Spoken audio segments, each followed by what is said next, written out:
Hello दोस्तों, एक बार फिर हाजिर है हम एक और नई वीडियो के साथ। कितने तरीके का होता है माइग्रेन? माइग्रेन कई तरीके का होता है, जिसमें पहला है दृष्टि संबंधी माइग्रेन। इस तरह के माइग्रेन को क्लासिक माइग्रेन के नाम से भी जाना जाता है। ये माइग्रेन करीब 25% लोगों में पाया जाता है। क्लासिक माइग्रेन की स्थिति में लोगों को नेत्र संबंधी परेशानियां जैसे रोशनी में काला धब्बा नजर आना, रोशनी में चकाचौंध नजर आना हो सकता है। दृष्टि रहित माइग्रेन, इसे माइग्रेन का सामान्य प्रकार कहते हैं, जिसे कॉमन माइग्रेन के नाम से भी जाना जाता है। ऐसा माना जाता है कि पूरे विश्व में करीब 11% लोग इससे पीड़ित हैं और इसके होने पर उन्हें तेज दर्द महसूस होता है। मासिक धर्म माइग्रेन, जैसा कि नाम से ही साफ है कि ये माइग्रेन केवल महिलाओं को होता है। ये माइग्रेन करीब 60% महिलाओं में पाया जाता है, जो खास तौर से मासिक धर्म के शुरू होने की स्थिति पर होता है। क्रोनिक माइग्रेन, इस माइग्रेन का अन्य नाम मिश्रित सिरदर्द भी है, क्योंकि इसमें माइग्रेन और तनावपूर्ण सिरदर्द के टिश्यू शामिल होते हैं। क्रोनिक माइग्रेन मुख्य रूप से उन लोगों में होता है जो दवाइयों का सेवन ज्यादा मात्रा में करते हैं। ऑप्टिकल माइग्रेन, इसे आई माइग्रेन के नाम से भी जाना जाता है, जिसका असर केवल एक आंख पर ही पड़ता है। ऑप्टिकल माइग्रेन की स्थिति में व्यक्ति को तुरंत मेडिकल सहायता की जरूरत पड़ती है, क्योंकि इसकी वजह से आंख खराब हो सकती है। माइग्रेन के लक्षण क्या हैं? किसी दूसरी समस्या की तरह माइग्रेन के भी कुछ लक्षण होते हैं, जैसे ये 6 तरीके के हो सकते हैं और इन्हें नजरअंदाज करना आपके लिए काफी भारी पड़ सकता है। इसलिए अगर आपको हमारे बताए गए इन लक्षण में से कुछ भी नजर आता है तो प्लीज एक बार डॉक्टर से संपर्क जरूर करें। जैसे कब्ज का होना, यदि किसी व्यक्ति का पेट खराब रहता है तो उसे ये समस्या हो सकती है। मूड स्विंग होना, भूख न लगना, दिन में 3 से 4 बार भोजन करना प्राकृतिक नियम है, लेकिन कुछ ऐसे भी लोग हैं जिन्हें थोड़ी थोड़ी देर में भूख लगती रहती है। हालांकि ऐसे लोगों का मजाक बनाया जाता है और इस कारण से वो इसका इलाज नहीं करा पाते, लेकिन किसी भी व्यक्ति को उसमें लापरवाही नहीं बरतनी चाहिए। गर्दन में अकड़न का होना, गर्दन में अकड़न थकावट का संकेत होता है, जिसके लिए लोग सामान्य तरीकों को अपनाते हैं, लेकिन इसके लिए भी मेडिकल सहायता की जरूरत पड़ती है, क्योंकि सर्वाइकल जैसी सिर की किसी गंभीर समस्या का कारण हो सकता है। प्यास लगना और बार बार पेशाब आना, यदि किसी व्यक्ति को थोड़ी थोड़ी देर में प्यास लगती है या फिर उसे बार बार पेशाब करने जाना पड़ता है तो उसे इसे नजरअंदाज नहीं करना चाहिए, क्योंकि क्या पता उसके मूत्राशय के खराब होने का संकेत हो। बार बार जम्भाई आना, आपने अक्सर देखा होगा कि कुछ लोग दिन भर जम्भाई लेते रहते हैं और हम लोग ऐसा सोचते हैं कि ऐसा उनके कम सोने का नतीजा है, लेकिन बार बार इस बीमारी का संकेत भी हो सकता है। ऐसे में लापरवाही बिल्कुल भी नहीं बरतनी चाहिए। इन सब चीजों के बाद अब आपके मन में एक सवाल पैदा हो रहा होगा कि माइग्रेन का कारण क्या होता है। हालांकि माइग्रेन का कोई सटीक कारण नहीं है, लेकिन मस्तिष्क में असामान्य रूप से तंत्रिका संकेतों, रसायनों और रक्त वाहिकाओं को प्रभावित करने वाली असामान्य गतिविधियों का ये नतीजा होता है।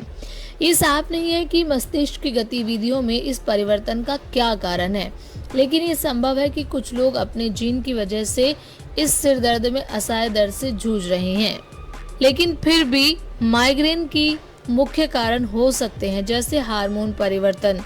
यदि हार्मोन परिवर्तित सामान्य तरीके से ना हो तो ये इस बीमारी का कारण बन सकता है। इसकी वजह से सिर की ये समस्या हो सकती है। अपौष्टिक भोजन करना, पौष्टिक भोजन को सेहतमंद व्यक्ति की कुंजी माना जाता है, क्योंकि उससे रोग प्रतिरोधक क्षमता बढ़ती है। ये बात माइग्रेन के संदर्भ में भी लागू होती है और इस प्रकार की ये परेशानी उस व्यक्ति को हो सकती है जो पौष्टिक भोजन नहीं करता। ज्यादा तनाव लेना, जो लोग ज्यादा तनाव लेते हैं उनको भी इस तरीके की समस्या हो सकती है। दवाइयों का ज्यादा सेवन करना, अगर कोई भी व्यक्ति अपने जीवन में ज्यादा दवाइयां ले रहा है तो उस व्यक्ति पर भी माइग्रेन का असर होने की संभावना ज्यादा होती है। यौनिक गतिविधियों को करना, माइग्रेशन अधिक मात्रा में यौनिक गतिविधि करने की स्थिति में भी संभव है, अतः हर व्यक्ति को कोशिश करनी चाहिए कि वो इसे सीमित मात्रा में करे। जागने और सोने के समय का सही न होना, आपने अक्सर देखा होगा कि लोग ना तो समय पर सोते हैं और ना ही समय पर जागते हैं। ऐसे में इस बीमारी की वजह ये भी हो सकता है, इसलिए हमें नियमित तौर पर समय से सोना चाहिए और समय पर उठना चाहिए। अब इन सब चीज़ों के बाद आता है एक सवाल, माइग्रेन का इलाज कैसे करें। तो ये सवाल बेहद मायने रखता है, क्योंकि जो लोग इस बीमारी से जूझ रहे हैं वो ही इसके दर्द को समझ सकते हैं। तो इसके इलाज के 5 तरीके हो सकते हैं, जैसे टैबलेट लेना। असामान्य हार्मोन्स के परिवर्तन के लिए आप टैबलेट का सेवन कर सकते हैं। योगा करना, वर्तमान में आप योगा कर सकते हैं और ये काफ़ी प्रसिद्ध भी है। अधिकांश लोग जो हैं वो अलग अलग बीमारियों के लिए योगा करते हैं। यदि हम माइग्रेन की बात करें तो सिर के असहाय दर्द के इलाज के लिए कई सारे योगासन हैं, जिसमें पद्मासन, शिशुआसन भी शामिल है। व्यायाम करना, किसी भी बीमारी की तरह माइग्रेन भी व्यायाम करने से ठीक हो सकता है। व्यायाम के जरिए मस्तिष्क की मांसपेशियां खुलती हैं, जिसकी सहायता से व्यक्ति जल्दी ठीक हो जाता है। हेल्दी डाइट लेना, अगर हम अपने जीवन में अपने आहार में पौष्टिक चीज़ें शामिल करते हैं तो माइग्रेन से हम बच सकते हैं। ब्रेन सर्जरी कराना, जब इससे पीड़ित किसी व्यक्ति को उपचार के किसी अन्य तरीके से लाभ नहीं मिलता तो डॉक्टर उसे ब्रेन सर्जरी की सलाह देते हैं। अब हम आपको बताते हैं कि ब्रेन सर्जरी की कीमत क्या होती है। ब्रेन सर्जरी की कीमत करीब 50,000 हो सकती है। आइए अब दोस्तों आपको बताते हैं कि माइग्रेन के जोखिम क्या हो सकते हैं, यानी कि क्या कॉम्प्लिकेशन हो सकते हैं माइग्रेन के ज़रिए।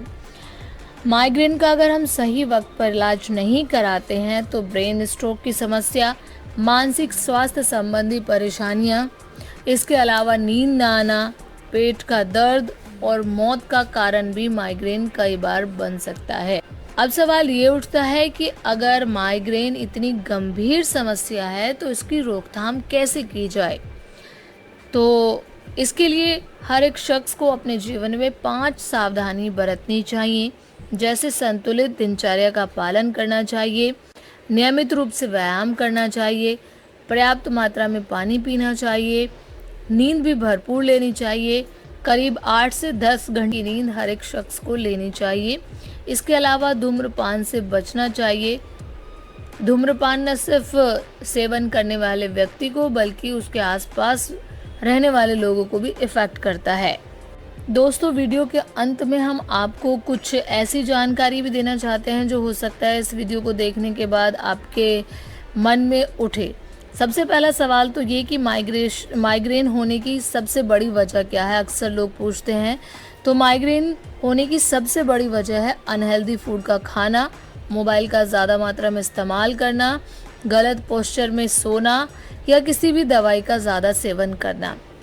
इसलिए व्यक्ति को अगर अपनी बॉडी में जो संकेत हमने अपनी इस वीडियो में बताए हैं वो अगर नज़र आते हैं तो एक बार ज़रूर एक डॉक्टर से संपर्क करें और अपनी जो समस्या है उनका निदान पाएं। और कई बार लोग ये भी पूछते हैं कि माइग्रेन कितने समय तक रह सकता है। तो डॉक्टरों के मुताबिक माइग्रेन का दर्द मुख्य तौर पर 4 घंटे से लेकर 72 घंटे तक रह सकता है। उसके अलावा कई बार रुक रुक कर भी दर्द होता है। जैसा कि हम बता चुके हैं कि माइग्रेन के लक्षण में पेट का खराब होना, सिर के आधे हिस्से में दर्द होना, उल्टी होना, जी मचलाना भी शामिल है। माइग्रेन के व्यक्ति को किस तरीके का भोजन करना चाहिए। यदि कोई व्यक्ति माइग्रेन से पीड़ित है तो उसे संतरा, हरी सब्जियां, शकरकंदी, ब्राउन राइस, गाजर, पालक इत्यादि का सेवन करना चाहिए। अब सवाल ये उठता है कि माइग्रेन होने पर किस तरीके का भोजन नहीं करना चाहिए। तो माइग्रेन होने पर कैफीन, चॉकलेट, चीज़, शराब जैसी चीज़ों का सेवन नहीं करना चाहिए। महिलाओं में माइग्रेन किस वजह से होता है। महिलाओं में माइग्रेन की सबसे मुख्य वजह होती है पर्याप्त नींद का ना लेना, भोजन का समय पर ना करना, मासिक धर्म के दौरान हार्मोन्स में बदलाव होना, स्ट्रेस लेना, मौसम में बदलाव होना और शराब का सेवन करना भी कई बार महिलाओं में माइग्रेन की वजह माना गया है। सिर दर्द और माइग्रेन में अंतर क्या होता है। हालांकि लोगों के लिए सिर दर्द और माइग्रेन में अंतर पता करना काफ़ी मुश्किल होता है। जहां एक तरफ सिर दर्द मुख्य रूप से माइग्रेन का लक्षण है जो कुछ समय के बाद खुद ही ठीक हो जाता है, वहीं दूसरी तरफ माइग्रेन कुछ घंटों से लेकर कुछ दिनों तक रह सकता है। सिर दर्द पूरे सिर में होता है, लेकिन माइग्रेन का दर्द सिर के आधे हिस्से में होता है। हालांकि कुछ लोगों में माइग्रेन का दर्द सिर के दोनों हिस्सों में भी देखने को मिलता है। तो दोस्तों ये थी हमारी आज की वीडियो। उम्मीद करते हैं कि माइग्रेन यानी आधा सीसी पर बनाई गई हमारी ये वीडियो आपको अच्छी लगी होगी। अगर अच्छी लगे तो प्लीज़ इसे लाइक करें, शेयर करें और चैनल को सब्सक्राइब करना तो बिल्कुल भी ना भूलें, ताकि इसी तरीके की जानकारी से भरपूर वीडियो आपको वक्त वक्त पर मिलती रहे। अरे ये क्या करने जा रहे थे आप? बिना लाइक और सब्सक्राइब किए वीडियो क्लोज कर रहे थे। प्लीज हमारे वीडियो को लाइक करिए, शेयर करिए, सब्सक्राइब करिए और हमारा उत्साह बढ़ाएं। Thank you.